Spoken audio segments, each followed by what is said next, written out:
Hola. Maquiavelo estuvo desempleado buena parte de los años más productivos de su vida. Aunque se le encargara de vez en cuando alguna misión especial, desde que fue destituido de su cargo como secretario de la República en noviembre de 1512, no tuvo nunca más ni un empleo fijo ni unos ingresos seguros. Pero a cambio de lo anterior, tuvo tiempo para escribir sus grandes obras entre 1513 y 1520. Por otra parte, había tenido poca suerte con los Médicis, que seguían gobernando la ciudad. Aquellos jóvenes Médicis a los que había dedicado El Príncipe habían muerto de forma prematura. Primero Giuliano en 1516 y un poco más adelante Lorenzo. El que mandaba ahora en la ciudad era un primo de estos, el cardenal Giulio de Médicis, que pocos años después sería el Papa Clemente VII. Pero como de costumbre, la fortuna cambiaría de forma intempestiva, y esta vez a favor de Maquiavelo. Uno de sus amigos, Lorenzo Strozzi, el mismo a quien había dedicado Del arte de la guerra y que estaba emparentado con los Médicis y le servía de consejero político, haría ahora de intermediario para que él tuviera de nuevo contacto con la corte de los Médicis y para que allí se le ofreciera algo en que ocuparse.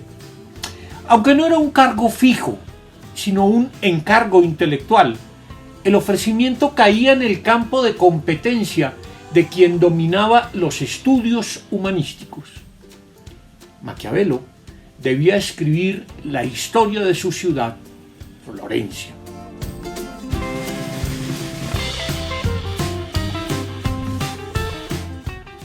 El encargo le planteaba varios problemas. Estos para empezar. ¿En qué lengua debería escribirla? ¿Y por dónde empezar esa historia?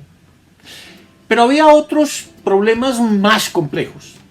¿Cómo tratar los eventos en que participaron los Médicis y sus enemigos? Y sobre todo, ¿cómo se debería escribir la historia? ¿Era preciso seguir algún modelo? ¿Se debía llegar a una conclusión o al menos extraer lecciones políticas? ¿Se deberían establecer unos supuestos generales para proceder a la escritura de la historia? Si así fuera, ¿cuáles serían esos supuestos? Él no desconocía la historia, tanto la universal y en particular la historia romana, como la historia de su ciudad, de Florencia. Desde muy joven había leído a los historiadores, especialmente a Tito Livio. Había contado en poemas pasajes de la historia florentina. Como secretario había hecho crónicas completas de hechos de la época. Conocía a los protagonistas de su historia y él mismo, Maquiavelo mismo, había sido testigo de primer orden de lo ocurrido en los últimos 50 años de su ciudad, que era el centro mismo de la cultura renacentista. Pero una cosa es conocer la historia y otra, muy diferente, escribirla. Para empezar, había que tomar algunas decisiones. El cardenal Giulio de Médicis había dejado a su libre elección dos cosas básicas: si escribir en latín o en lengua vernácula, es decir, en italiano, y a partir de qué momento empezar la narración. La primera decisión no fue difícil. La redactaría en italiano, no porque no pudiera hacerlo en latín, sino porque con ello se ahorraba discusiones sin sentido con esos intelectuales humanistas que solían plantear controversias inútiles sobre cuestiones de gramática o estilo, en las que seguramente Maquiavelo no le interesaban.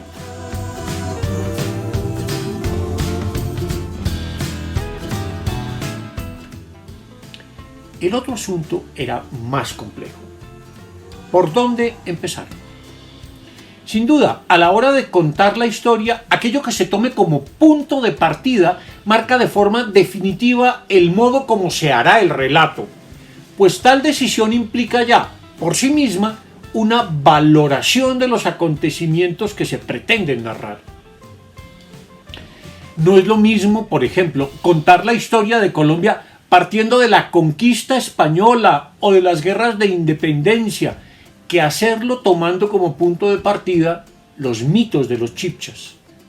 Tomar uno u otro punto de partida es ya tomar una postura ante lo narrado y hacer una cierta valoración histórica. Cuenta Maquiavelo en el proemio a su obra que aunque al principio pensó empezar la historia de su ciudad por el año 1434, por ser este el año en que Cosme de Médicis regresa del destierro y empieza a consolidarse el inmenso poderío que su familia tendría sobre la ciudad durante los siguientes 60 años, diversas consideraciones lo llevaron a pensar que debería hacerlo más bien desde su fundación. Veamos lo que dice al respecto en algunos pasajes del proemio a su historia de Florencia.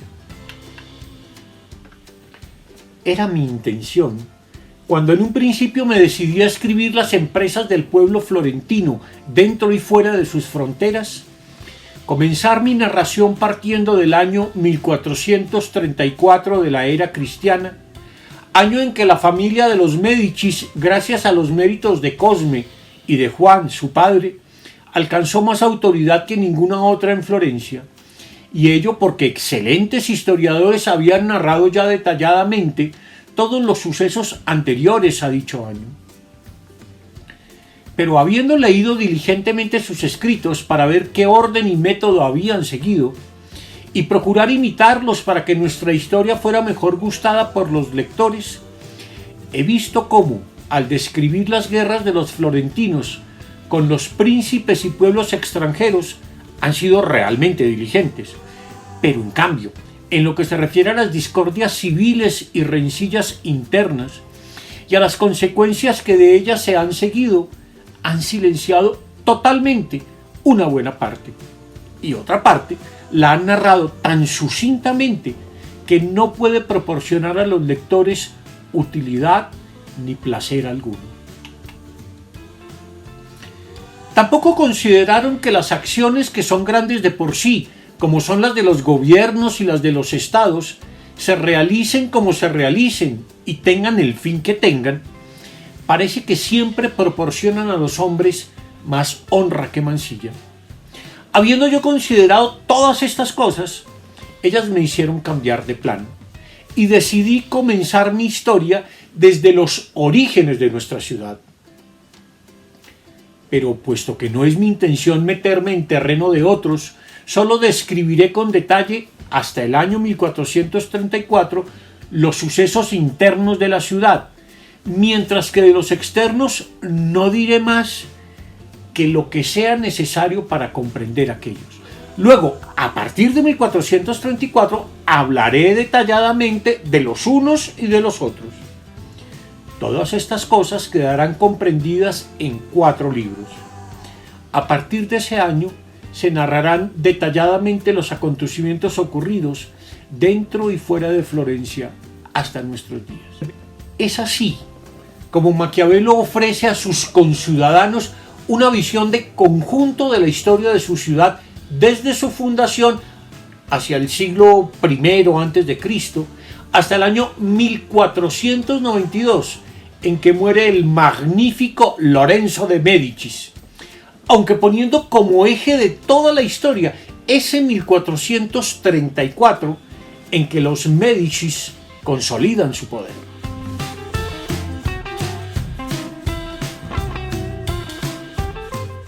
Esta habría sido una tarea incómoda para cualquiera, pues el modo como se escriba la historia no es ajeno a intereses de poder que eran muy serios en una ciudad tan llena de conflictos como la Florencia del siglo XVI. Y si era incómodo para otros, lo era mucho más para Maquiavelo. Se trataba nada menos que de quien fuera secretario de la República en la época del exilio de los Médicis, y por tanto, de alguien a quien estos siempre miraban con reserva y vigilaban con sospecha, a pesar de que fueran objeto de sus continuos llamados y adulaciones.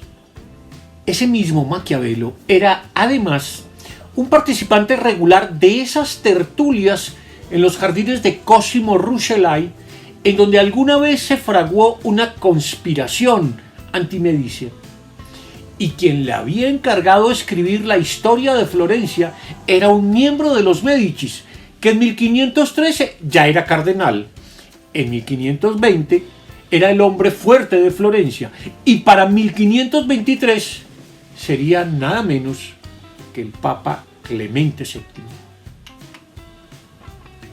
Y lo más complicado de todo, ¿cómo escribir la historia de Florencia sin hablar de los Médicis y tomar una postura ante ellos? Maquiavelo tenía serias reservas con respecto al modo de gobernar y a ciertas actitudes antidemocráticas que conocía de los miembros de esta poderosa familia. Lo salvaba, sin embargo, el hecho de que nunca había denigrado públicamente de ningún Médicis, y menos lo haría en esos años en que ellos eran los dueños de Florencia y además, como papas, estaban al frente de la Iglesia Católica. Pero él, como buen diplomático que había sido, sabía usar las palabras correctas en cada ocasión, incluso cuando contenían adulaciones explícitas. Sus palabras no dejaban de expresar de forma sutil lo que él pensaba. Aunque resulte paradójico, Maquiavelo era a la vez diplomático y sincero, y seguramente Giulio de Médicis lo sabía, y por ello le dijo claramente que esperaba que su historia de la ciudad no estuviera llena de adulaciones a su familia, sino que relatara los hechos históricos con la máxima objetividad posible. Y él se lo tomó en serio, a juzgar por este pasaje de la dedicatoria de su obra dirigida al Papa Clemente.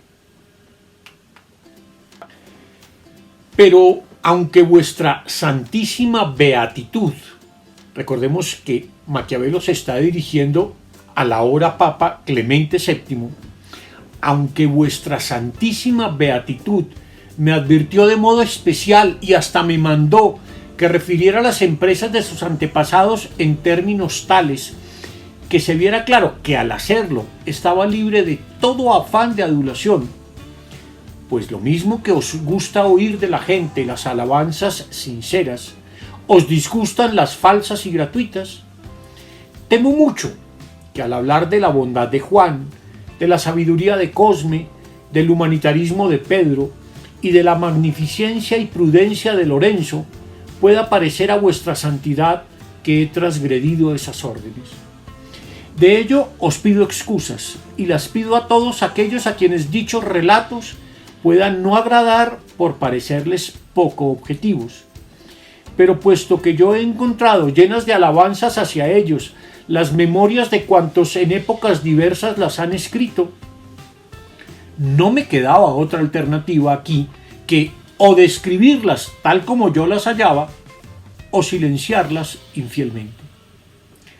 En todos mis escritos, lo mismo que nunca he pretendido encubrir bajo honradas motivaciones ningún hecho reprobable, tampoco he querido empañar ningún hecho encomiable como si en él hubiera habido segundos fines. En todos los puntos de esta historia se ve bien claro lo lejos que estoy de toda adulación, y se ve de manera especial, tanto en los alegatos públicos como en las conversaciones privadas, estén unos y otros presentados en forma directa o en forma indirecta, pues siempre reflejan, sin reserva alguna, en los juicios y en la presentación, la condición y el carácter de la persona que habla. En todo momento evito cuidadosamente los términos odiosos, como innecesarios que son a la dignidad y a la verdad de la historia. No puede pues nadie que lea honradamente mis escritos tacharme de adulador. Carezco de los conocimientos históricos que me permitan juzgar si Maquiavelo logró ser tan objetivo como pretendía. Pero su historia de Florencia es en todo caso una obra esencial para comprender el devenir histórico de esa ciudad. Y no sobra recordar que a pesar de haber sido encargada por un papa, no por ello su autor deja de consignar allí juicios muy severos contra la influencia del papado en la política italiana.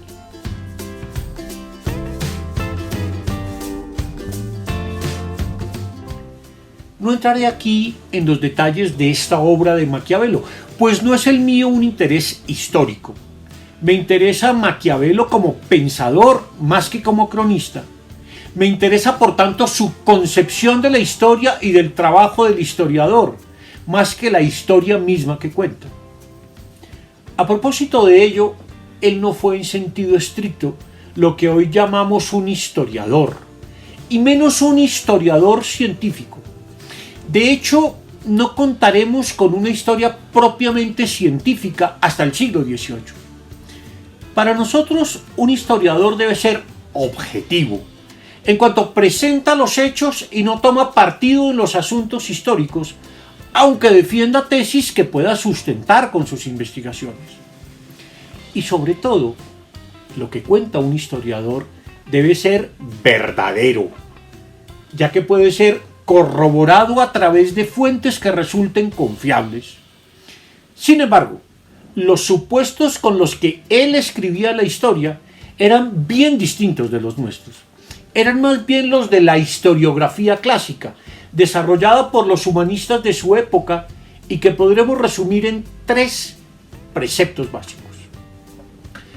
En primer lugar, que las obras históricas deben ser útiles y provechosas, es decir, que no tiene sentido escribir la historia si de ello no se pueden extraer lecciones para el presente y el futuro.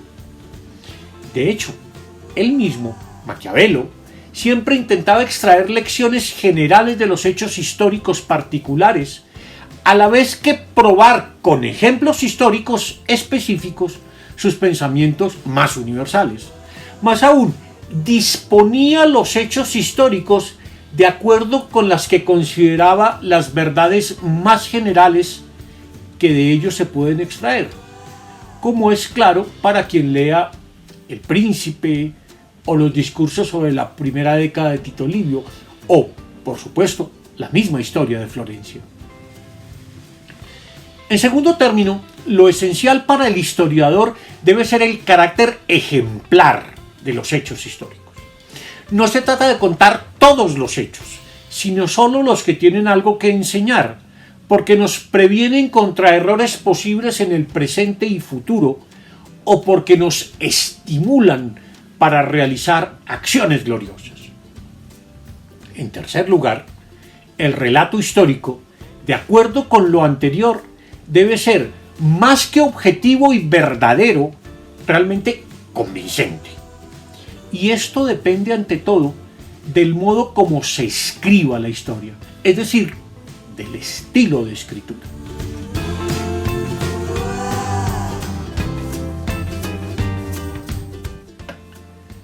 En 1520, Maquiavelo fue a la ciudad de Luca, por encargo de unos comerciantes de Florencia, para estar al tanto de la quiebra de un mercader de esa ciudad. Allí, en Luca, percibió el recuerdo perdurable que se tenía en la ciudad de un condottiero del siglo XIV llamado Castruccio Castracani. Cuando le encargaron escribir la historia de Florencia y para ensayar su estilo de escritura, empezó a redactar la vida de este particular personaje. Aunque se trata de la biografía de un gobernante y por tanto de un texto histórico, la verdad es que esta obrita es algo más cercano a lo que por entonces se llamaba una novela, una narración corta que pretendía dejar alguna enseñanza. De hecho, no la escribe como se suele escribir una obra de historia, no solo porque trata con suma libertad los hechos de la vida de Castruccio, sino porque algunos simplemente se los inventan. Se inventa, por ejemplo, las circunstancias de su nacimiento y formación, así como una serie de anécdotas y frases célebres que le atribuye a Castruccio sin que sea claro que sean de él. Y aprovecha además para inventar un discurso sobre la relación fortuna y virtud, para justificar el relato de la vida de un personaje desconocido. La vida de Castruccio Castracani no es una gran obra histórica, pero su lectura puede ser interesante como muestra de un ensayo de escritura para una obra de más largo alcance, en este caso la historia de Florencia. Así lo percibieron sus amigos de los Orti Oricellari, que cuando leyeron el manuscrito que les envió, lo consideraron una buena prueba desde el punto de vista del lenguaje y el estilo.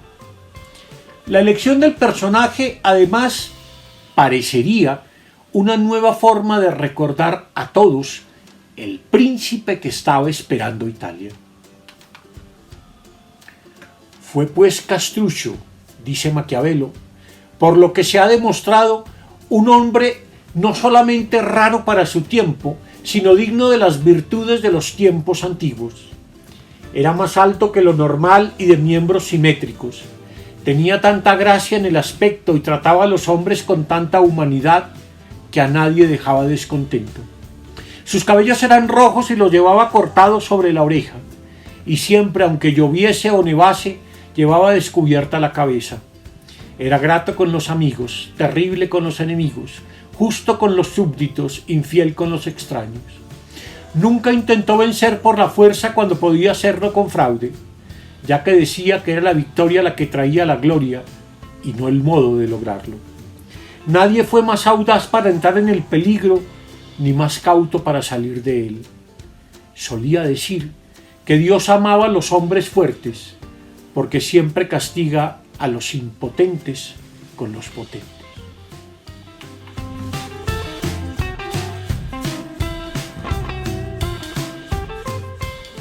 Si la vida de Castruccio Castracani no es una obra histórica relevante, sino más bien un escrito casi novelesco, donde se intenta desarrollar un estilo de escritura, cosa muy distinta ocurre con un texto corto escrito por esa misma época, finales de 1520, comienzos de 1521, aunque se trate de un texto que solo fue conocido hacia 1760, cuando se publicaron las obras inéditas de Maquiavelo. Me refiero al discurso sobre la situación de Florencia tras la muerte del joven Lorenzo de Médicis. Se trata de un análisis histórico y político de la situación en que quedó Florencia tras la prematura muerte de este joven, quien ya era duque de Urbino y estaba destinado al gobierno de la ciudad de Florencia, y que además fue el segundo a quien Maquiavelo dedicó El Príncipe. El escrito está dirigido al cardenal Giulio de Médicis y contiene una propuesta concreta de reforma del gobierno de la ciudad.